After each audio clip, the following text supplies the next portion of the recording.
Greetings everyone, this is SteamTeamRedubUK, CC Trainor-Ling, here to bring you another retro review from past seasons of The Loud House. In today's video, we'll look at the Season 2 episode where they want me to feel sorry for the bad guy, but I simply cannot. Today's episode is titled Pulp Friction. First we'll discuss the plot, and then my thoughts and critiques with my final score. So, let's get right into it. The episode begins with Lincoln and Clyde in the Ace Savvy universe about to be fed to sharks by wildcard Willy. Then a van pulls up where a team of superheroines known as the Full Deck save Ace and Jack and help defeat the villains. The fantasy sequence was part of Lincoln and Clyde's contest submission for a chance to meet the Ace Savvy creator, Bill Buck, and turn their winning submission into a real comic book. Suddenly, Principal Huggins snatches their doodle and gives them detention until 5 p.m. Lincoln and Clyde know they can't mail their comic after 4 p.m., and Huggins just decides to keep the comic permanently. He locks the boys in a classroom, but they are freed by Lola and Lana since they don't want to be robbed of the chance to get famous from their brother's comic. Lucy and Lisa also try to help Lincoln get the comic back, but Huggins inevitably manages to leave school grounds with it. Lincoln and the rest of his sisters give chase to Huggins, and with their assistance, he and Clyde manage to make it to the post office right on time. They see Huggins trying to submit his own entry, and the principal admits he only took their comic since compared to theirs, his submission wouldn't stand a chance at winning. After explaining about his lonely childhood, Lincoln and Clyde make a last-minute change to their entry to allow wildcard Willy to turn over a new leaf. All three of them, including the Loud sisters, get to meet Bill Buck,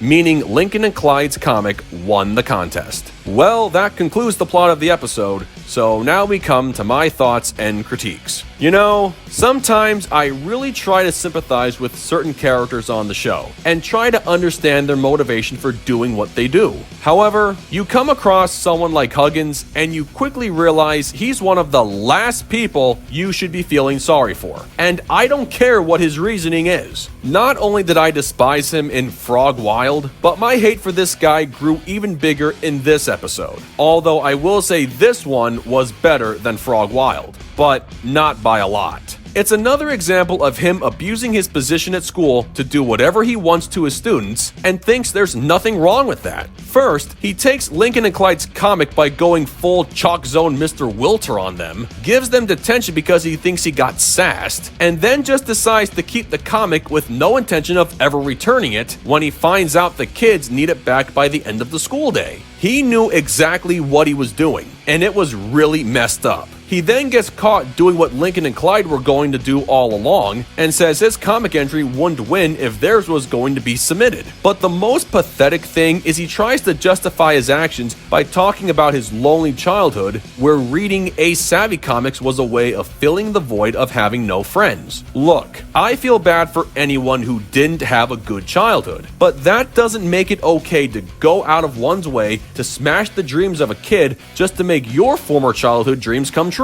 I get why entering the contest and wanting to win was important, but Principal Huggins aimed extremely low just to give himself a fighting chance against a bunch of kids who he admits are better at making comics than him. If he were replaced by someone more within Lincoln and Clyde's age range with the same kind of backstory and motivation, I'd have an easier time sympathizing with them. Their character would have a better moment of redemption, and I would be more accepting of Lincoln and Clyde changing their comic ending to include their newly made friend. Even though Huggins owned up, it's hard to forget this was the same person who locked the classroom door from the outside and welded the window shut at his own school just to make sure Lincoln and Clyde couldn't interfere. Regardless, those two were still willing to forgive their principal and let him share in their win. So I guess their hearts are bigger than their egos. So, yay? But speaking of yay for Lincoln's sisters for being heroic. It's true, they really did have it taken care of. Even if their true motivation for helping was just to have a shot at being famous, at least according to Lola, they really came through for their brother and weren't going to stop until they achieved their goal. Even Lenny helped save the day, so that was good and very creative as well. The best part of the episode were the Ace Savvy fantasy sequences. The one at the beginning was really good, and I only wish it could have been a standalone episode. The one towards the end with the old maid was okay, but in my opinion, keeping the original ending Lincoln and Clyde had just seemed a little better. Lincoln's inspiration for the full deck came from his sisters, and honestly, I don't think you could come up with better names and matching personas for each sister. My personal favorite designs are the Nightclub, for obvious reasons, the Joker,